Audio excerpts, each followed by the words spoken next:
Everyone thought she was mad, until her laughter brought her father back. At her father's funeral, while mourners wept like thunder clouds, Zawadi laughed, soft at first, trembling, then wild and uncontrollable, echoing across the hills of Mushi. Faces twisted in horror. Whispers climbed like smoke through the crowd. Yet, beneath that laughter was an old secret thing. So sacred, so stubborn, that even death bowed its head. Zawadi's laughter was not madness. It was a bridge. It was prophecy. It was love giving voice. And it would change everything the village thought it knew.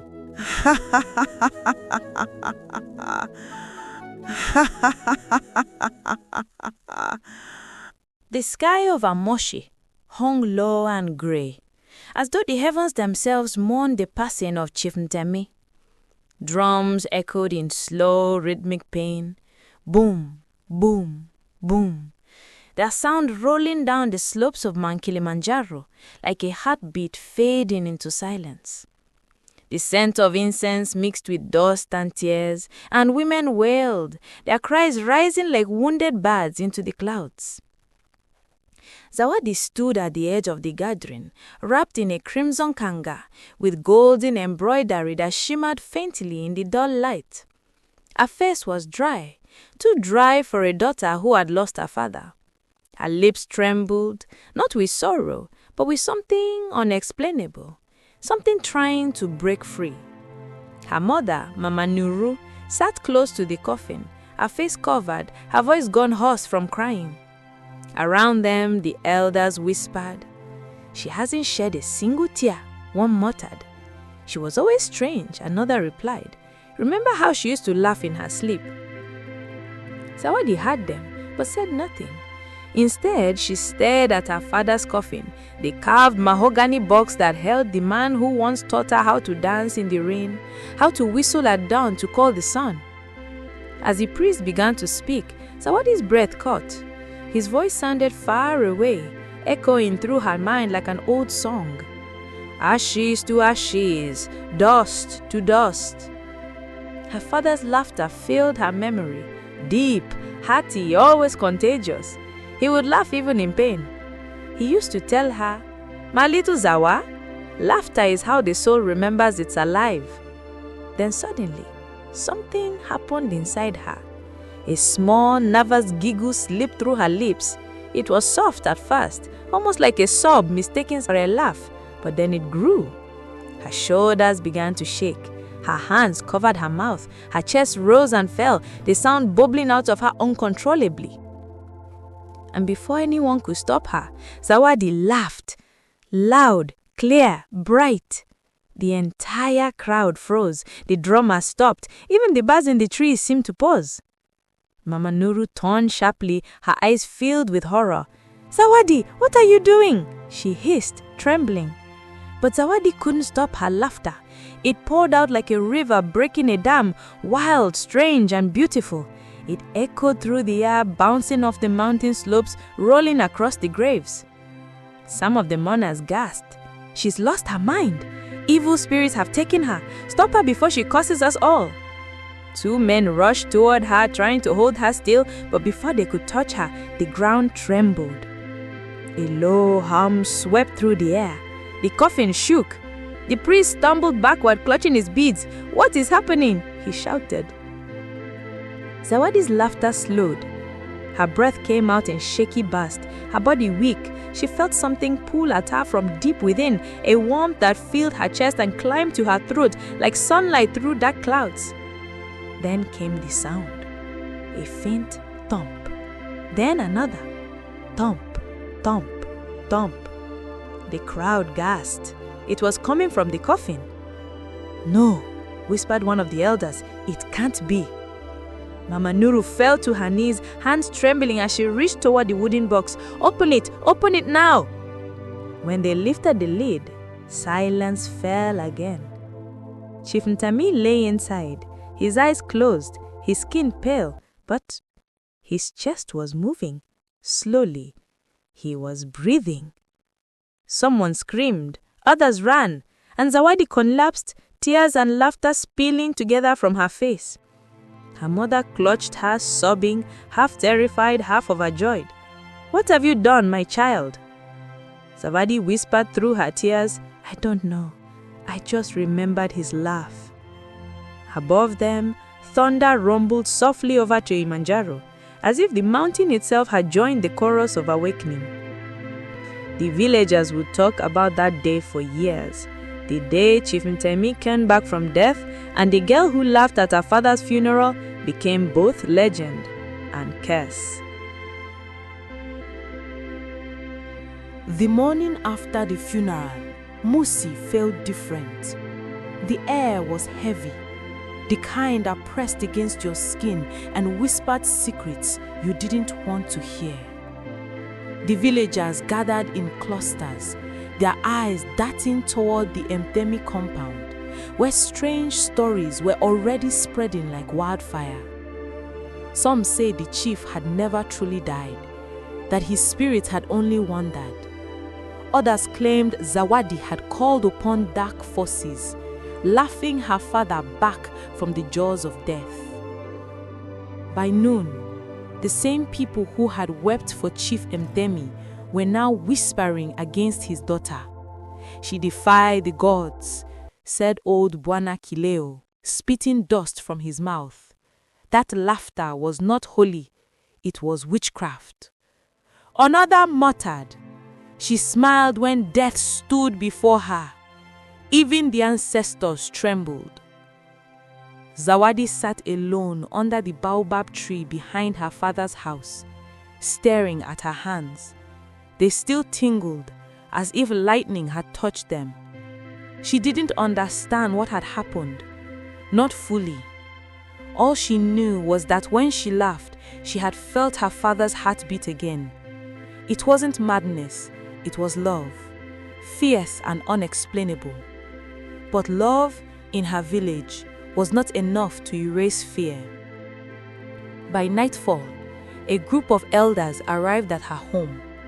They came not to comfort, but to judge. Their leader, Elder Chacha, stepped forward, his voice deep and cracked.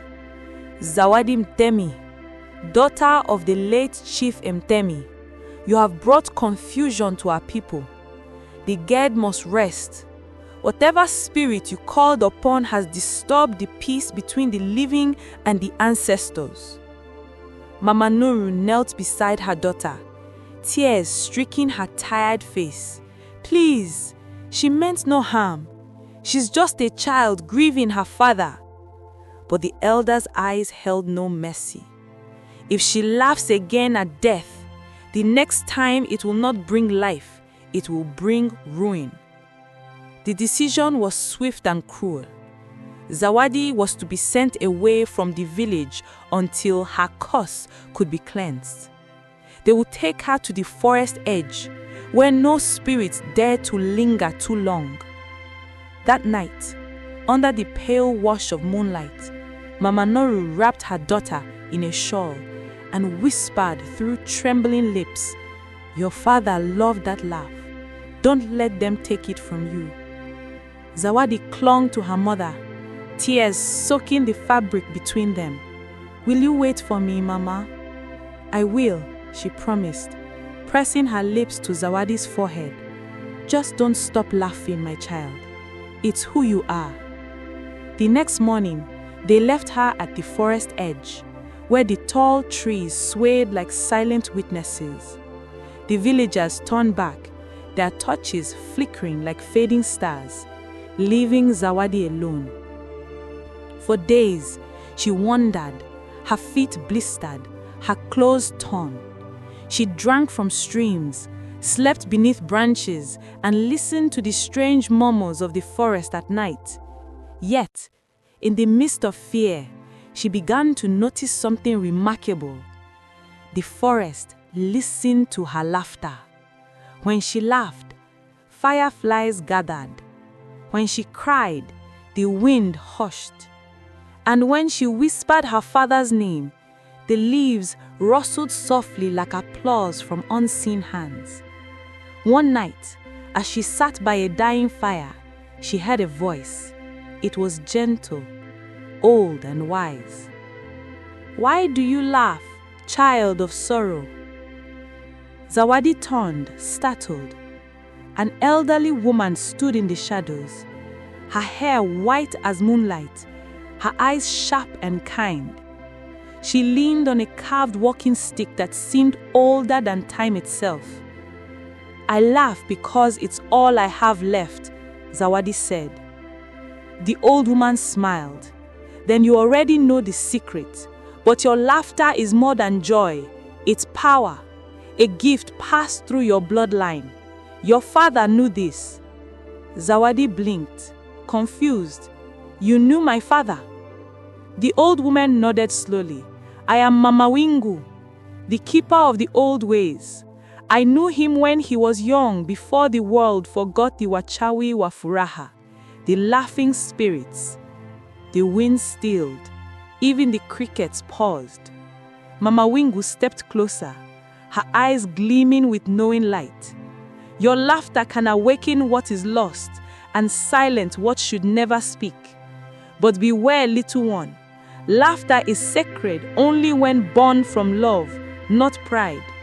One wrong laugh and you could tear the veil between life and death forever." Zawadi stared at her, heart pounding. Then, "Teach me," she whispered. "Teach me how to laugh without fear." The old woman's smile deepened. "Ah," she said softly, "the forest has chosen well." And as dawn broke over the misty hills, Zawadi took her first step into the path of the laughing spirit, unaware that her laughter would soon unveil the darkest secret her village had ever buried. The forest was unlike anything Zawadi had ever known. It breathed, it hummed, it watched. At night, when she lay beneath the ancient trees, she could hear their sighs, long, tired breaths that smelled of rain and memory. Sometimes she heard laughter, faint and distant, as though the forest itself were telling jokes only it could understand. Mama Wingu's hut sat deep within this sacred maze, built from old bamboo, red clay, and vines that glowed faintly under moonlight. Smoke drifted from the roof, carrying the scent of burnt herbs and something sweet, like sugarcane and fire. "Sit," Mama Wingu said one morning, motioning to a mat woven from palm leaves. "Today, you will learn to listen." Zawadi obeyed, folding her legs beneath her. Around her, the forest buzzed, insects chirping, leaves rustling, water murmuring somewhere in the distance. "Close your eyes," the old woman whispered. "Now tell me, what do you hear?" Zawadi took a slow breath. "The wind," she said. "Birds. Maybe a river." "Listen deeper," Mama Wingu interrupted, tapping her walking stick gently against the earth. "What lies beneath the noise?" Zawadi frowned, focusing harder. The sound of the wind seems to pull apart, unraveling into layers. Beneath it, there was something else, a low hum, steady and warm, like a heartbeat. "I hear something alive," she said softly, "but it's not from me." Mama Wingu smiled. "Good. That is the laughter of the earth. The Wachawi Wafaraha used to speak to it. It answers only to those whose joy is pure." Zawadi tilted her head. "But how can laughter be pure when the world hurts so much?" The old woman chuckled, stirring the fire beside her. "Ah, child, you think laughter comes from happiness. No, true laughter is born from knowing pain and choosing joy anyway. Your father understood that. He laughed even when death knocked, and that is why death could never truly take him." The words made Zawadi's heart ache. She remembered her father's last day, his hand clutching hers, his smile faint but fearless. "Never stop laughing, Zawa," he had said. "Even the ancestors love a good laugh." For weeks, Zawadi trained under Mama Wingu. She learned to breathe with the forest, to hum with the rivers, to let laughter flow through her without forcing it. Sometimes it came as music, a soft giggle that made the flowers bloom brighter. Other times it came as tears that ended with a quiet smile. One evening, as the sun dipped behind the mountain, painting the sky gold and crimson, Mama Wingu handed Zawadi a small wooden drum. "This your father carved before you were born. He knew a child of laughter was coming." Zawadi ran her fingers across the carvings, spirals, faces, and waves that seemed to move under her touch. "Why would he carve this for me?" "Because he saw the prophecy," Mama Wingu replied. "Every few generations, a child of laughter is born to awaken the sleeping ones, but it always comes with sacrifice." Zawadi looked up alarmed. "Sacrifice?" The old woman nodded slowly. "To give life where death reigns, something must be taken in return. You must laugh with courage, for your laughter may one day cost you everything you love." Zawadi's throat tightened. "Then why give me this gift?" "Because the world needs balance, my dear. Where others cry, someone must remember how to laugh. Without you, even the ancestors might forget the sound of joy." That night, as Zawadi played the drum softly, her laughter danced with the rhythm, weaving through the air like a melody. The trees swayed, the stars shimmered, and somewhere, far beyond the forest, a voice whispered her name. Her father's voice, tender and echoing with pride. "Zawa, don't stop.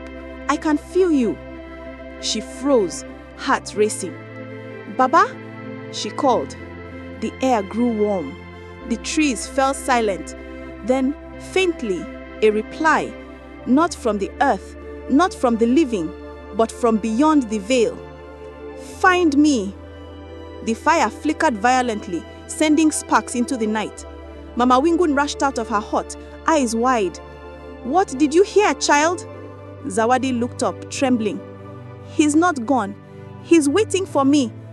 Mama Wingu's face darkened with understanding. "Then your journey has truly begun. The laughter that brought him back once will lead you to him again. But remember, not every spirit wants to be found." And as the wind howled through the forest, carrying laughter that was not quite human, Zawadi realized that the boundary between life and death was thinner than she had ever imagined. The rains came early that season, heavy and relentless. They poured for days, turning the paths of Moshi into rivers of mud and memory. Far beyond the village, deep within the forest, Zawadi sat before Mama Wingu's hut, her drum resting on her knees. Each beat she played seemed to call to something unseen, a pulse that throbbed not just in her chest, but in the earth beneath her. It had been 3 weeks since she heard her father's voice, 3 weeks of restless dreams, of footsteps echoing through mist, of laughter that faded into silence. Mama Wingu watched her quietly, stirring a pot of herbal brew. "The dead do not whisper for no reason," she said. "If your father's spirit speaks, it is because he is not yet at peace." Zawadi looked up, her eyes fierce with longing. "Then I'll find him. I have to. If my laughter brought him back once, maybe it can lead him home." The old woman's lips pressed into a thin line. "Be careful, child. The veil between walls listens, but it also hungers. Some spirits pretend to be those we love." Zawadi nodded, though her heart refused caution. That night, as thunder rolled over the hills, she took her drum and walked alone into darkness. The forest glowed faintly, fireflies tracing her path like floating candles. The air was alive with whispers, voices that brushed her skin like wind. Then she heard it again. "Zawa." She froze. "Baba, follow me."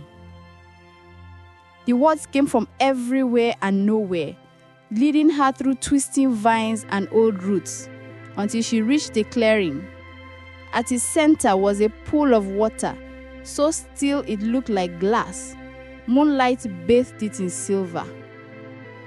Kneeling beside it, Zawadi peered into the reflection and gasped. Her father's face stared back at her, but it wasn't the lifeless face from his coffin, nor the healthy one she remembered. This one shimmered, half shadow, half light, his eyes glowing faintly like embers. "My daughter," he said, his voice trembling with love and sorrow. "You woke me with your laughter, but something was wrong. I should not have come back." Zawadi's eyes filled with tears. "I didn't mean to hurt you, Baba. I just wanted you here." "I know," he said softly, "but death has laws. When a soul returns, it must leave behind truth. And my truth was stolen before I died." She frowned. "What do you mean?" He hesitated, as though weighed down by invisible chains. "I was poisoned, Zawa. Betrayed by one I trusted most. My body was buried, but my spirit remained bound because justice was never done." Zawadi's hands clenched around her drum. "Who did it?" The reflection rippled violently. "You must return to the village," he said.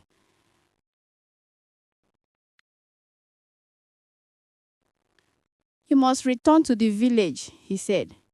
"Laughter will reveal what silence has hidden. But beware, my child. Laughter cuts both ways. It heals and it exposes." Before Zawadi could speak, a shadow swept across the pool. The reflection of her father began to distort, his eyes widening in pain. "They are coming," he whispered. "They know you are listening." The water erupted. A surge of cold wind knocked Zawadi backward. From the surface rose dark shapes, twisted, formless spirits, whispering her name in dozens of voices. She scrambled to her feet, heart pounding, and began to laugh. It was trembling at first, but the sound grew stronger, brighter, the kind of laughter that could cut through nightmares. The spirits recoiled, their forms unraveling into mist. When it was over, Zawadi collapsed to her knees, breathless. The pole was still again, but her father's reflection was gone. The next morning, she told Mama Wingu everything. The old woman nodded gravely. "The truth binds your father's spirit to this world. Whoever killed him walks free, and until justice is done, his soul cannot rest. You must return, Zawadi, but they will not welcome you, not as you are." Zawadi took a deep breath. "Then I'll return as who I was meant to be, the laughing spirit." That night, she packed her drum, wrapped herself in a cloak of woven palm leaves, and began the long journey home. Back in the village, the rumors never died. Some said the chief's ghost haunted the hills.